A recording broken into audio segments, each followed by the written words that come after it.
Aaron Judge and the New York Yankees go clubbing in Seattle. Another walk-off in Detroit. And can the hottest teams in baseball survive their doubleheaders? We're taking you all around Major League Baseball. It is MLB Game Night. Every game, every night. When that final out is made, you know it's time for Locked On MLB Game Night. All the post-game reactions to every game across the league, every single night, with insights only the hosts at Locked On can provide. Prepare to experience game day reactions like never before. Only on Locked On MLB Game Night. Your team every day. Hello and welcome into MLB Game Night. JD Hafron from Locked On Cardinals. We got Jeff Carr from Locked On Reds. We're here to take you through the league. Another wild day of baseball. A couple of would-be home runs get robbed. One was robbed by two people. We'll explain that one to you. One manager decided he's had enough and ejected the umpires, honoring a legend in Cincinnati tonight. But we're going to start in Seattle, where they were wrapping up their series with the Yankees. Aaron Judge, it's not arguably, he is the best hitter in the game right now. The Mariners have some of the best pitching in the game, so something had to give. Series on the line. Here's Brian from Locked On Yankees on what transpired at T-Mobile Park. Yankees breathe a sigh of relief as they finish off the series in Seattle, taking the series 2-3 off a huge home run from Aaron Judge late in a ballpark that he absolutely loves to hit in since his debut in 2017. Big pitching performance out of the Yankees today. They looked really good, right? You get a great bullpen performance. Fernando Cruz looked great. Then you get Luke Weaver coming in to strike out the side. And Will Warren, a career high in strikeouts.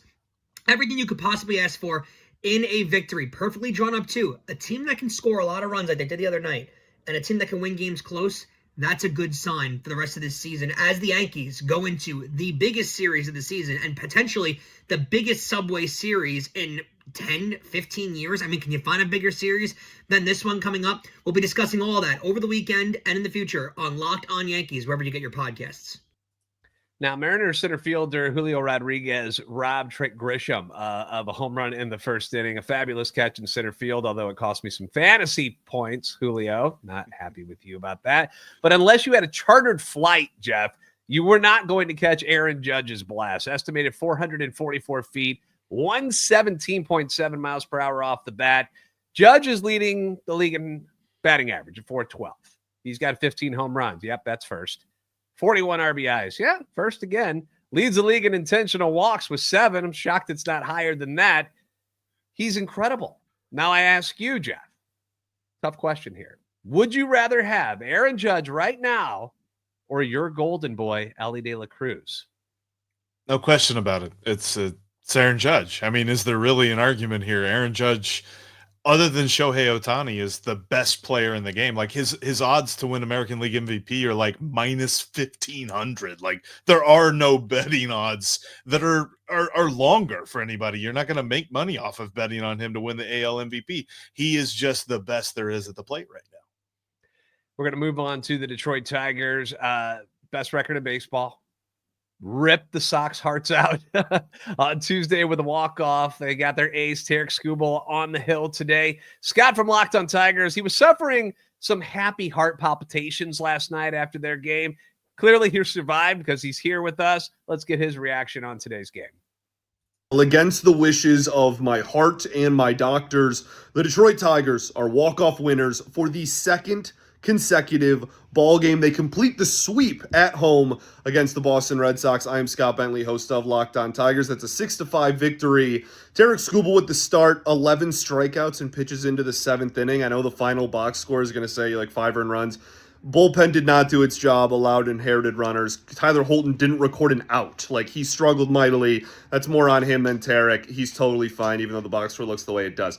This is just transcended Detroit. Like, the Tigers had the best record in baseball from the trade deadline to the end of the season last year, and now have the best record in baseball. Sole possession. It's not a tie. They have sole possession of the best record in Major League Baseball, and it's the middle of May. They won't stop. Everyone has bought in. I know that's so cheesy to talk about, like, culture and all these, like, like commonly used words and phrases and whatnot, but it's true. Like, they all talk about, you know what? AJ is going to pinch hit and sub more than anybody in baseball, and we all have to be ready to fill that role and be ready when our number is called, and we are all going to get an opportunity to win a ball game. And Justin Henry Malloy, pinch hit, walk-off single off of Aroldis Chapman, gets it done in this one. We'll talk about that tomorrow, off day, and more later this week on Locked On Tigers. Tigers keep rolling. On the other side of things, Gabby from Locked On Red Sox on what went wrong this time for Boston. The Boston Red Sox bullpen has a serious problem with close games. I'm Gabby Maljanian from Locked On Red Sox, where the Red Sox just got swept by the Tigers, losing 6-5 tonight in what was a very good pitching matchup to start the game with Hunter Dobbins versus Tarik Skubal. And Skubal obviously is one of the best pitchers in the league, so I wasn't really sure how the Red Sox were going to do. Actually got some really solid hits off of him, but when it comes down to it, late in the game, the Red Sox bullpen again could not get it done. And this is a testament to poor managerial decisions in terms of who to use when in the bullpen, but also a combination of the guys that they are throwing in high leverage aren't always reliable, and that speaks a lot to the bullpen. This game in particular, Aroldis Chapman was the one who couldn't get it done in the ninth inning, a leadoff walk that ended up coming around to score for the winning run for the Tigers. Something has to be done about this bullpen. Tune in to Locked On Red Sox for more. We hear the name Aroldis Chapman. You're familiar with that guy, Jeff. Does it please you a little bit when he fails for other teams, or do you not care anymore? To be honest with you, he's one of those guys, like I have fond memories of whenever he made his major league debut as a Red. I know he's definitely had a checkered off the field resume ever since then, and that's a very nice way of putting it. But it's crazy to think that he's still hitting 103 at this point in his career. Like I saw that happen like last week, but he's definitely going to have his moments though, and that was one of them that night.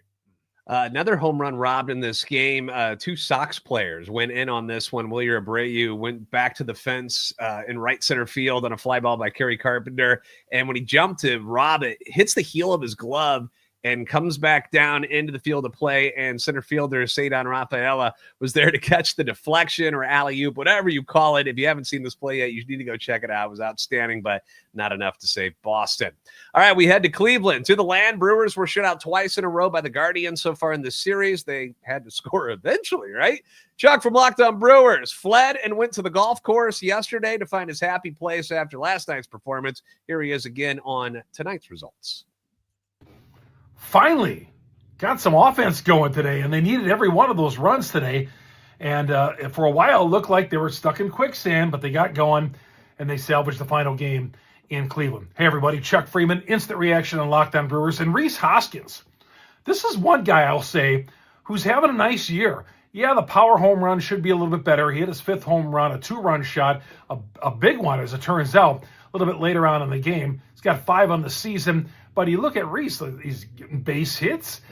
This is as well as he's hitting the ball during his career. I mean, you look at his batting averages over the year, he's never hit better than 259. And Rhys lifting him offensively and got in the way. Need other guys in that team to step up, but we'll take what we're getting from Rhys Hoskins. We'll talk about all this coming up on the next edition of Locked On Brewers, dropping a little bit later on tonight. Please subscribe. You buying Rhys Hoskins, Jeff? It's interesting. He's a streaky hitter, man. Like it feels like he's probably going to do this for another week and then he's going to disappear again. They just haven't gotten the investment that they haven't got the return on the investment they thought they were going to get whenever they signed him. But I mean, if he's the reason that their lineup as a whole gets going, then the rest of the NL Central is in trouble. Speaking of the NL Central, the St. Louis Cardinals had won 9 straight. Going into a doubleheader in Philadelphia today. Could they keep the streak alive? You'll find out next on MLB Game Night.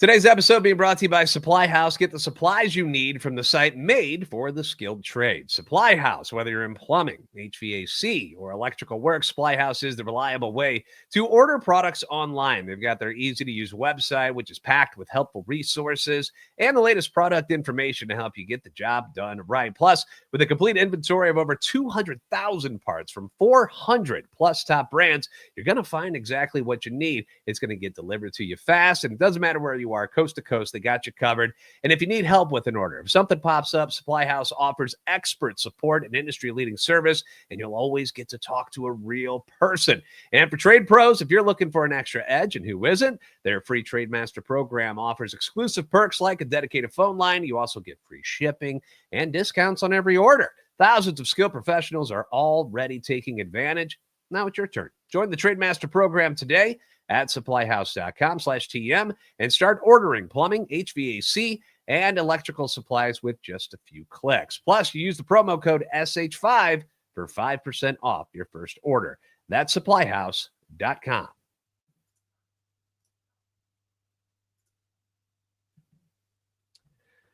Cardinals and Phillies got rained out on Tuesday. So they had to play a doubleheader on Wednesday to make up for it. Cardinals, coming into game one, had won 9 straight, and that was after taking game one on Monday night against the Phillies. Here's Connor from Locked On Phillies on a pitcher's duel in game one.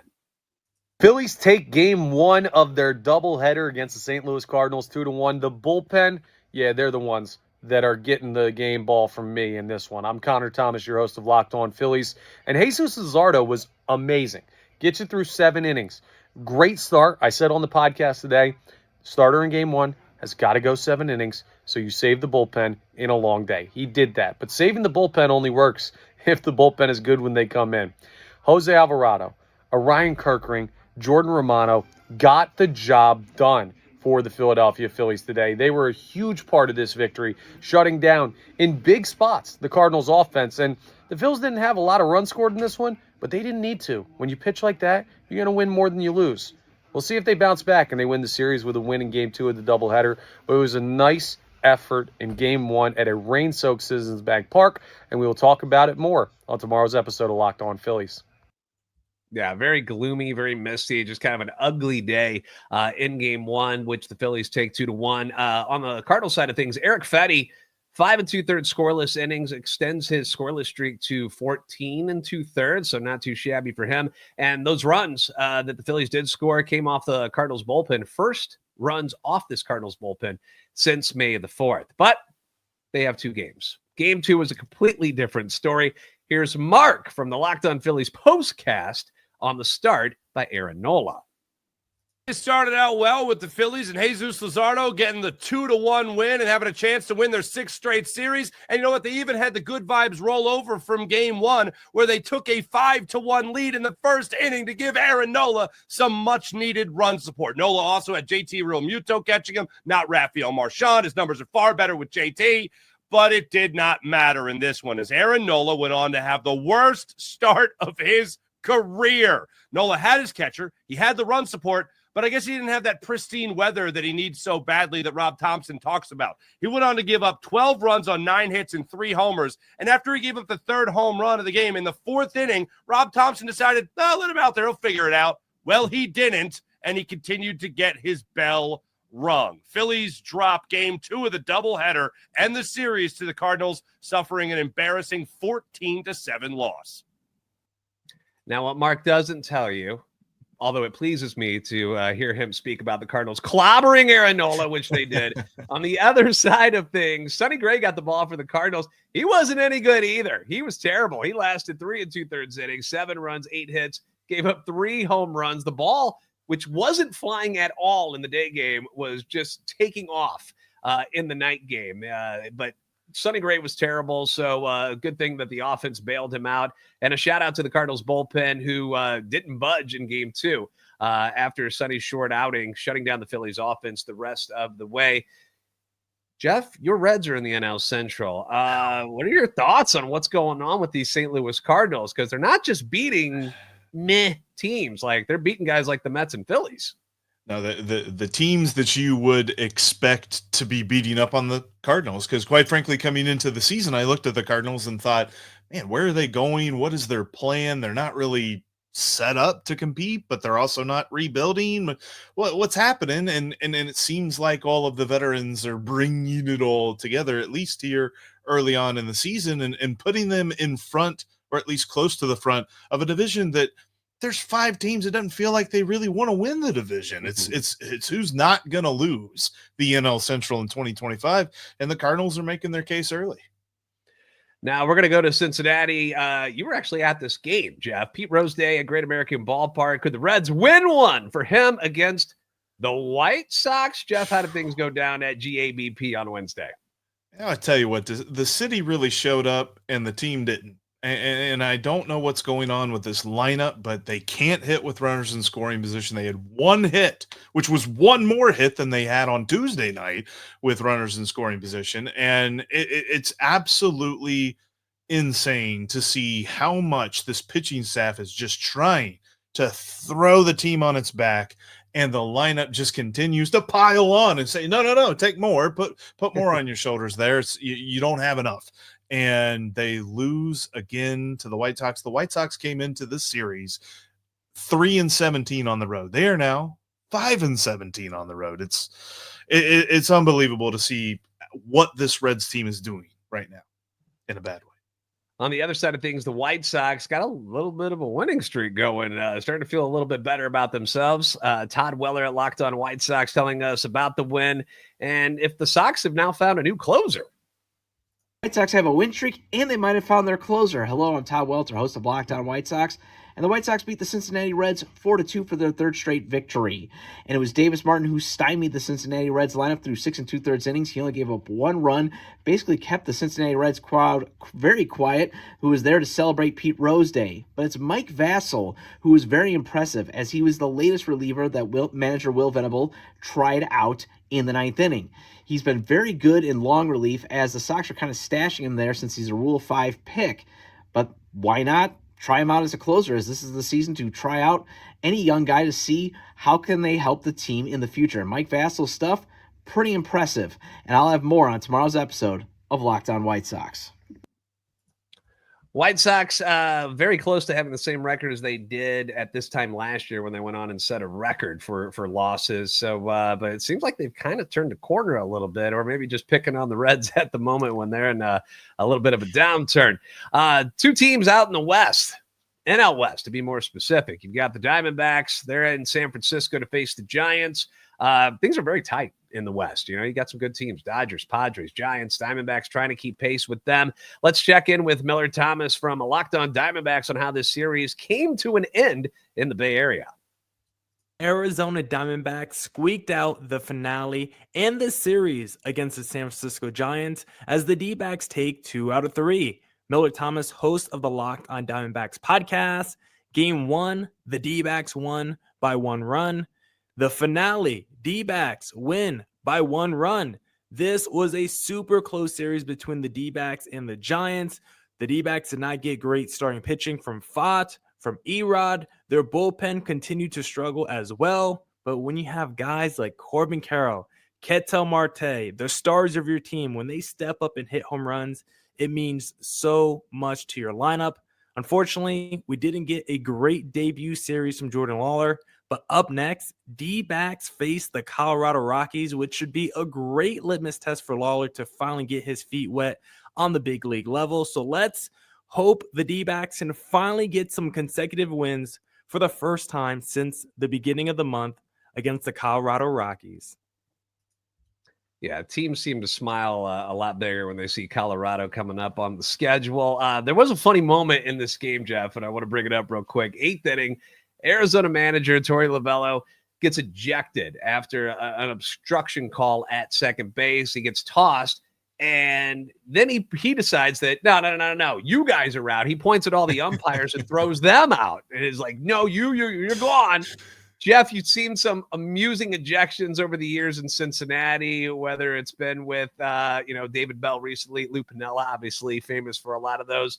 Your thoughts: dirt kicking, base throwing, or ejecting the umpires? What would you rather see from your manager? I definitely think the ejecting the umpires is very entertaining. And in the clip of Torey Lovullo, he's get her out of here. Like, it's hilarious too that it came an obstruction, because the most recent ejections for the Cincinnati Reds were in Atlanta whenever there was no obstruction called on a stolen or a caught stealing of Blake Dunn. And actually Colin Cowgill, the first base coach for the Reds, was the first coach ejected from that game. Terry Francona kind of held his cool for a minute until they tried to review it. They wouldn't review obstruction. It's that rule in and of itself needs to really be reviewed, because what that says in the rule book is not what is upheld on the field. And that's why you're seeing Torey Lovullo, Terry Francona, Colin Cowgill, and I'm sure there will be more the rest of the way, get ejected for this non-call.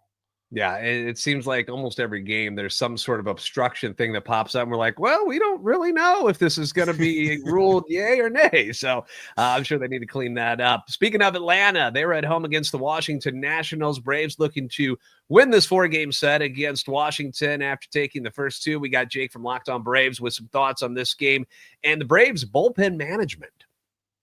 The Atlanta Braves let one get away on Wednesday night, losing 5-4 to the Washington Nationals thanks to a blow-up by the bullpen. Jake Mastriani here from Locked On Braves. And while the bullpen certainly deserves the blame in this one, you had a 4-1 lead going to the 7th inning. I think a lot of blame still goes on the offense for just not doing enough against that Nationals bullpen.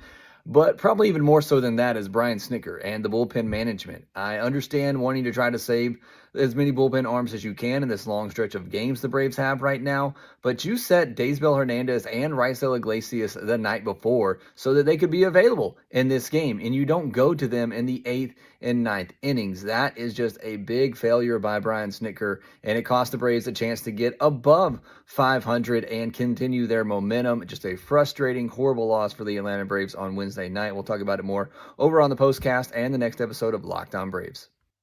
Another strange play in this one, too. Michael Harris II hits a ball that was originally called a home run, got overturned to a triple, hit the top of the concrete wall in right center, and then came back onto the field. Harris was in his home run trot when this happened, and he realized it was live. And so he ends up getting to third safely, barely, but another one of those instances where just when you think you've seen it all in a game, something else pops up, which is why we love the sport of baseball. Nationals in their 7-game losing skid, and will try to earn a split on Thursday. Up next on MLB Game Night, we're going to take things out to LA. It's been an entertaining series between the A's and the Dodgers. We'll tell you what happened in that one next, coming up on MLB Game Night.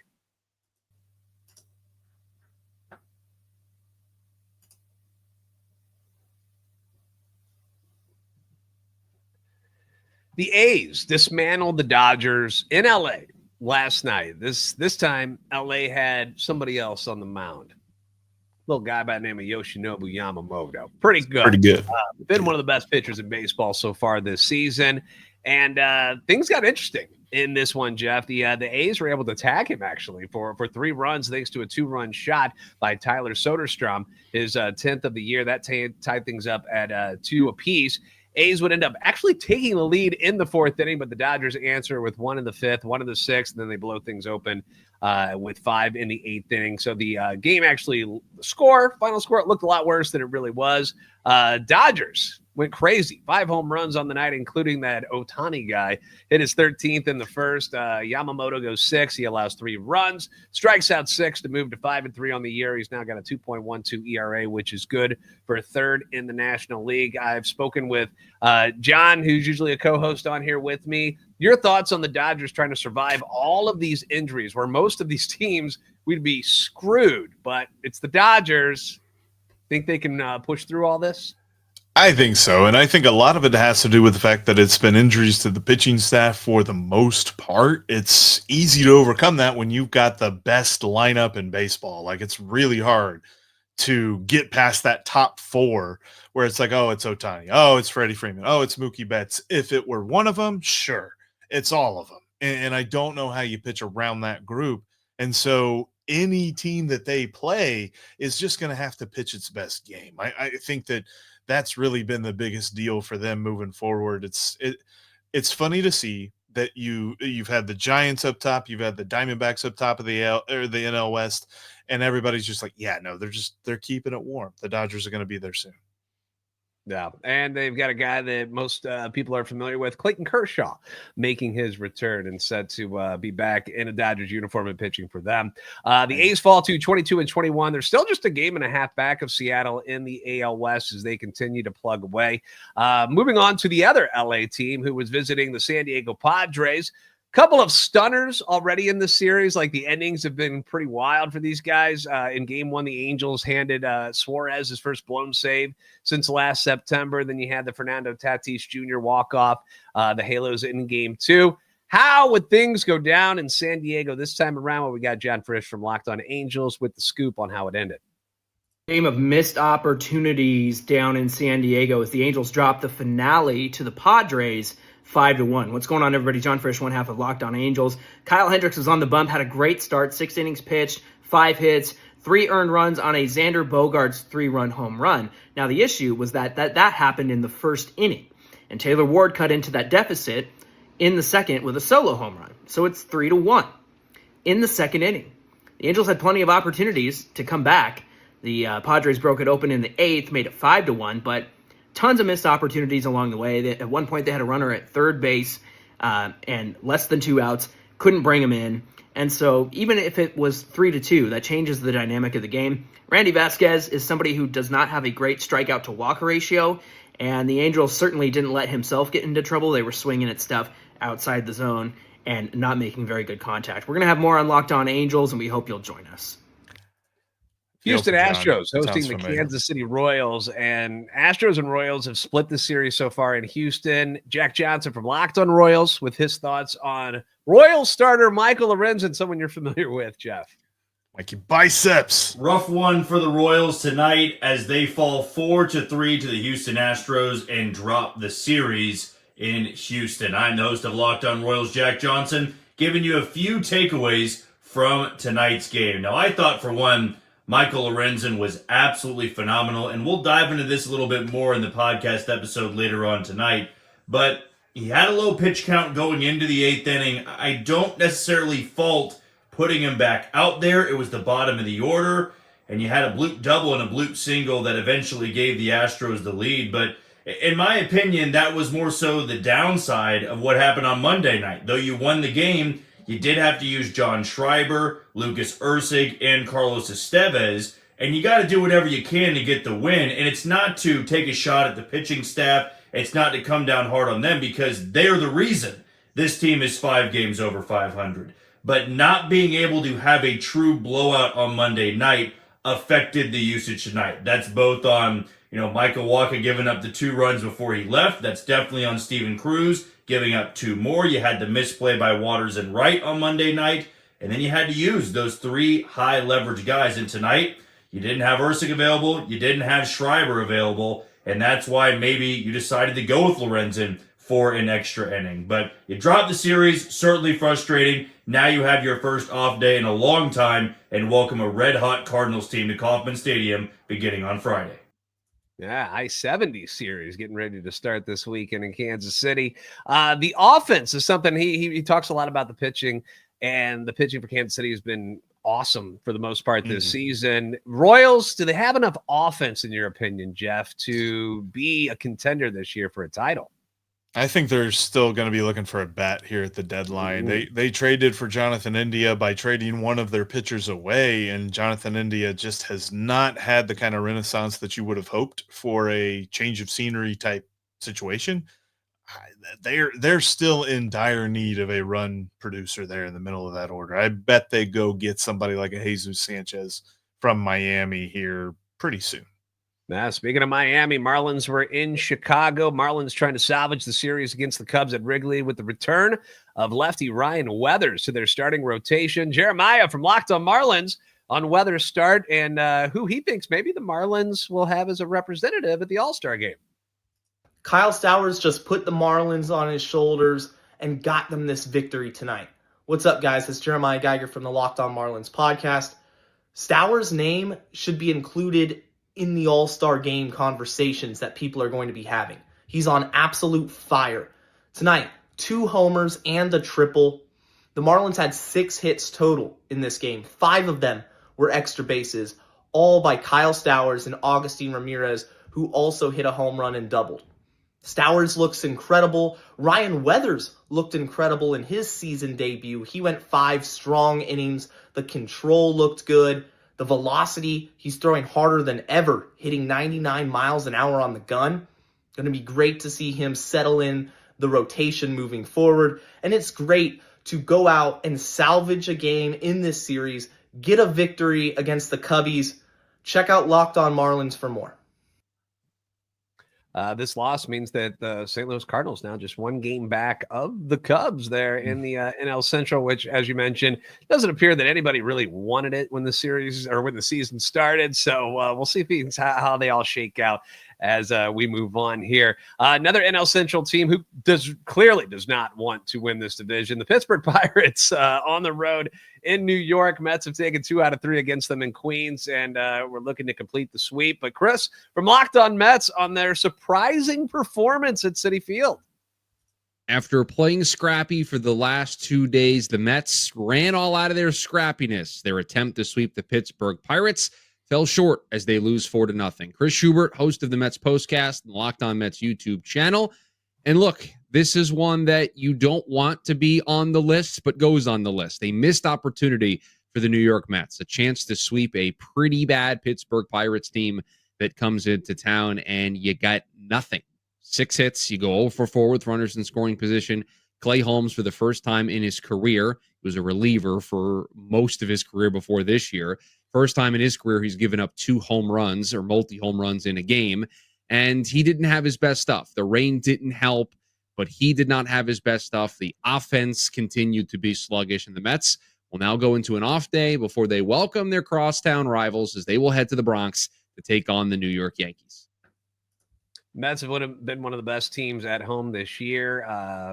Odd that they would lose a game to the Pittsburgh Pirates out of all people in New York. Moving on to the American League East. A couple teams trying to climb the standings have split this series so far. We've got the Rays at the Blue Jays. Here's Ulysses from Locked On Rays with his thoughts on this battle in Canada.